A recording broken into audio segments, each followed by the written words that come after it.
Welcome back हो जय श्री राम। सो चलते हैं थिएटर पे आने वाले हैं सीईओ साहब, क्योंकि कुछ जो कांड हुआ था, लाइक जो एक्सीडेंट हुआ था उस मैटर में कुछ पूछताछ करने आने वाले हैं। सो चलते हैं और थिएटर पे जो चीज़ें होंगी आपको दिखाएंगे। बाकी पीछे सरसों की कटाई हो चुकी है, ठीक है। और उधर लकड़ी का काम भी चल रहा है, फर्नीचर का काम, फर्नीचर बन रहा है। मेरी सिस्टर की ननद को देने के लिए फर्नीचर बन रहा है। तो ये फर्नीचर यहाँ बन जाएगा, फिर यहाँ से डायरेक्ट उनके चला जाएगा, तिलक लेके जाएंगे तो उनके जहाँ पे उनकी शादी हो रही है वहाँ पे चला जाएगा ये। सो चलते हैं, नहाते हैं धोते फिर रेडी होते हैं और फिर चलते हैं थिएटर पे, फिर मिलेंगे आपसे। दोबारा आई थी और दोबारा चेकिंग कर गई थी। एक्चुअली पुलिस दोबारा इसलिए आई थी कि कुछ जो दलाल है, हरामी जो दलाल हैं, तो कुछ दलाल पत्रकार जो हरामी हैं साले बहनचोद, मैं कह तो इतना गुस्सा आ रहा है ना गाली देने का, क्या ही बताऊँ, ठीक है। खाम का परेशान कर रहे हैं। उनको पता है कि उनको ही पता है कि जो हमारे थिएटर जो लड़के थे उन्होंने कुछ भी नहीं करा है, फिर भी बार बार एसपी के पास जा रहे हैं। तो एसपी ने उनको बोला खाम का क्यों आप लोग बातों को बढ़ा रहे हो, जब पोस्टमार्टम रिपोर्ट में एक्सीडेंट आया है, कहीं शरीर पे चोट है ही नहीं, बस सर पे चोट है। जो ट्रक में उसने ठोका है बाइक को, वो ट्रक वाला होता है एक्सीडेंट है, तो फिर आप लोग क्यों बढ़ा रहे हैं बात को। तो उसने बोला कि नहीं सर एक बार और जाँच करा लीजिए। तो उसने सीईओ को भेजा, सीईओ को बोला था उन्होंने, जो एसपी है हमारे यहाँ, उन्होंने सीईओ को बोला था। तो सीईओ हमारे यहाँ आए थे, तो उन्होंने जांच किया, जो जिस जगह पर उसका एक्सीडेंट हुआ, जो लोग थे उनके सामने जो एक्सीडेंट हुआ, उन्होंने बताया कि सर एक्सीडेंट ही था, इसमें कुछ वो नहीं है। पहले वहाँ पुलिस अवेलेबल थी। सारी चीज़ मैं आपको बाद में बताऊँगा कि क्या क्या हुआ। सो आज हमें निकलना है दिल्ली भी, तो चलते हैं। पहले जो एसएचओ है थाने पे, उनसे पूछूंगा कि सर मैं चला जाऊँ, कोई दिक्कत तो नहीं है ना। अगर वो बोलेंगे हाँ ठीक है चले जाओ तो मैं चला जाऊँगा, अगर बोलेंगे रुकने के लिए तो फिर रुकूँगा 1-2 दिन।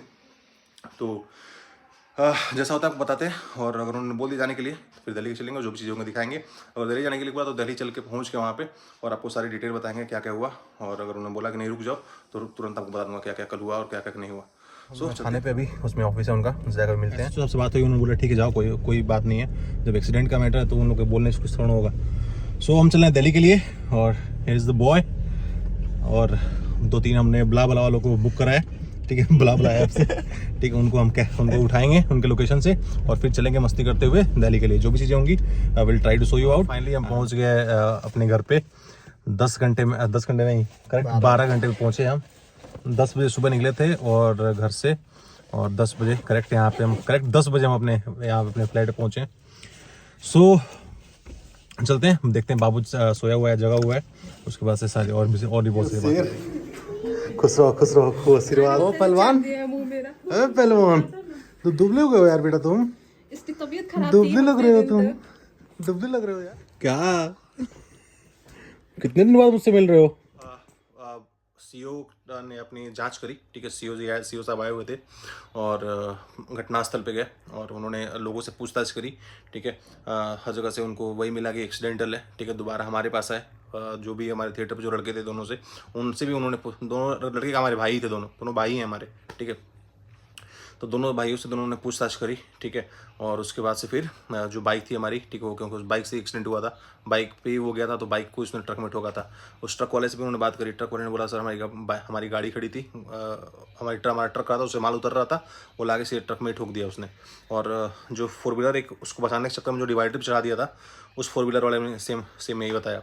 और पहले से पुलिस भी थी, तो जो पहले से वहाँ पुलिस अवेलेबल थी, तो उसने भी यही बयान दिया है सेम कि सर मैं शायद किसी ने कॉल किया होगा पुलिस उसको, शायद ट्रक वाले ने कॉल किया होगा या 4 व्हीलर वाले ने कॉल किया, तो ही पुलिस आई थी, 112 नंबर जो भी है, उसके बाद से चौकी से ही पुलिस आई। सो सारा बयान लिया उन्होंने और एम्बुलेंस, क्योंकि उन लोगों का कहना है कि आप लोगों ने ऐसे ही बस घुमाया, ठीक है, कि उसको कुछ नहीं करा, तुम लोगों ने मार के पूरा घुमाया और लाके लाश को घर पे तुमने छोड़ दिया है। तो सारा रिपोर्ट था, डॉक्टर वहाँ पुलिस वाले साथ में गए थे हॉस्पिटल में डॉक्टर ने रेफ़र किया, उसका पेपर था, एम्बुलेंस उसने कॉल किया था, एम्बुलेंस का था, सारे डॉक्यूमेंट्स थे, ठीक है। उसके बाद से रास्ते में डेथ हो गई थी, तो रास्ते में एक जगह चेक कराया तो वो भी था, सारे डॉक्यूमेंट्स थे। बट ये फालतू का ये लोग प्रेशराइज कर रहे हैं, इसलिए प्रेशराइज कर रहे हैं कि वो बोल रहे हैं कि जो नियर आपके हमारे साथ जो एसएचओ हैं, हमारे थाने के जो एसएचओ हैं, कि नहीं उन पर हमें भरोसा नहीं है, ठीक है, कि शायद हम फर्जी का कुछ भी बोले जा रहे हैं वो, कि पैसे दे दिए होंगे, ये कर दिए होंगे, वो कर रहे हैं। भाई साहब हमें क्या मतलब है उन सबसे यार, ठीक है। कोई पुलिस वाले हमारे रिश्तेदार हैं, ठीक है, या पुलिस वाले कोई हमारे घर के हैं, ठीक है। अगर घर के भी होंगे तो ऐसा कोई नहीं करेगा, ठीक है। और सबसे बड़ी बात है, हम तो खुद रहते नहीं हैं वहाँ पे, ठीक है। जो लड़के जो हमारे दोनों भाई हमारे थिएटर पे हैं, ठीक है, वो खुद ही जब जिस दिन हमारा थिएटर दीपावली दिन हमारा थिएटर स्टार्ट हुआ, उसके 10-15 दिन पहले उनको मैंने बुलाया कि तुम लोग आके खुद संभाल लो। उनको उनको तो खुद नहीं जानते किससे दुश्मनी है, क्या है, किससे लड़ाई करना है, क्या झगड़ा करना है। उनको तो खुद भी नहीं पता है। वो तो हमेशा ही एक हैदराबाद रहता था, एक दिल्ली रहता था, ठीक है। वो स्टार्टिंग से 2014-15 से वो बाहर रहते थे, वहीं जॉब वॉब करते हैं वो लोग, ठीक है। और हो गया था, इस पे ब्लेम आ गया, क्योंकि वो दलाल है ना साले, वो जो चंद दलाल हैं साले हरामखोर, वो सोच रहे हैं कि थोड़े पैसे मिल जाएंगे, थोड़ा दलाली हमारा कमीशन बन जाएगा। 1 रुपया नहीं कमाने दूंगा सालों, 1 रुपया नहीं कमाने दूंगा मैं, ठीक है।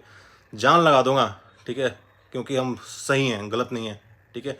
किसी भी तरीके से जांच कर लो, ठीक है, जितने नेता को इन्वॉल्व करना है इन्वॉल्व कर लो, अंतिम दम तक लड़ेंगे, अंतिम सांस तक लड़ेंगे, ठीक है। लेकिन 1 रुपये नहीं देंगे गलत तरीके से, ठीक है। पहले तो हमने क्या क्या सोचा था कि यार थिएटर का लड़का था, ठीक है, हेल्प कर देंगे, ठीक है। उसकी बहन हमारे यहाँ काम करती है, हमारे यहाँ पे रहती थी, वो वहाँ पे काम करता, दोनों लोगों का काम करते थे। हमने सोचा था कि चलो उसकी दोनों बहन का और उसकी वाइफ है उसका, हम अपने यहाँ दिल्ली में कहीं उसकी जॉब लगवा देंगे, वो कमाते रहेंगे, खाते रहेंगे अपना, ठीक है। लेकिन तुम लोग भी उस लायक नहीं हो, सच में बता रहा हूँ मैं। दुख है, हमें भी बहुत उस चीज़ का दुख है कि हमारे साथ हमेशा रहता था, हमें ऐसा, मतलब जब भी हम घर जाते थे, भैया भैया आके हमेशा हम लोग के साथ, मतलब जो काम बोल दो वो कर देता था। हमें भी दुख उस चीज़ का है, लेकिन जो तुम लोगों ने करा है ना, हमें अफसोस भी नहीं करने दिया। उसके घर वालों को बता रहा हूँ मैं, ठीक है। और जिस दलालों के चक्कर में पड़ोगे ना, वो बर्बाद कर देंगे तुम्हें, मैं लिटरली बता रहा हूँ, ठीक है। सो ये सारी चीज़ें, तो सीओ वो तो बार बार एसपी के पास जा रहे हैं, एसपी ने उनको डांटा भी, ठीक है। तो भी बार बार फिर अलग अलग लोगों को लेके जा रहे हैं, लेटर लिखवा के ले जा रहे हैं, कहीं किसी किसी लीडर से।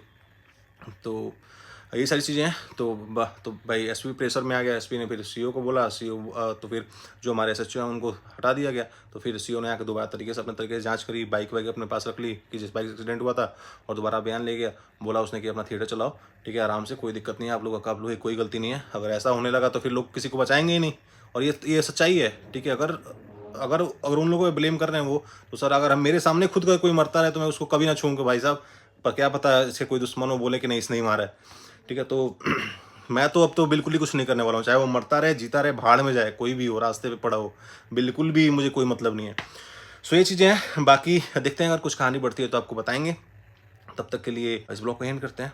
बाकी जो चीज़ें चल रही हैं, चलते हैं, देखते हैं, जो भी चीज़ होगी हम फेस करेंगे उस चीज़ को, क्योंकि अगर फेस नहीं करेंगे तो हमें एक्सपीरियंस कैसा होगा। अभी तो हमारी एज ही कितनी हुई है, 28-30 साल एज हुई। तो अगर हम उस चीज़ को फेस नहीं करेंगे तो फेस करेंगे तभी तो आगे बढ़ेंगे हम। हर चीज़ को, हर स्टेप को फेस करना पड़ता है, कैसे कैसे दिक्कतें आ सकती हैं, ठीक है, कैसे कैसे रुकावटें आ रही हैं, सारी चीज़ें हमें फेस करनी पड़ेंगी। सो यही है। बाकी अगर जो भी चीज़ें नहीं आती हैं, जो भी चीज़ें अगर हमें पता चलता है कि हाँ ऐसा हुआ है, तो मैं आपको बताऊँगा दूसरे वीडियो में। बाकी इस ब्लॉग को एंड करते हैं, मिलते हैं आपसे नेक्स्ट ब्लॉग में। जय हिंद, जय श्री राम।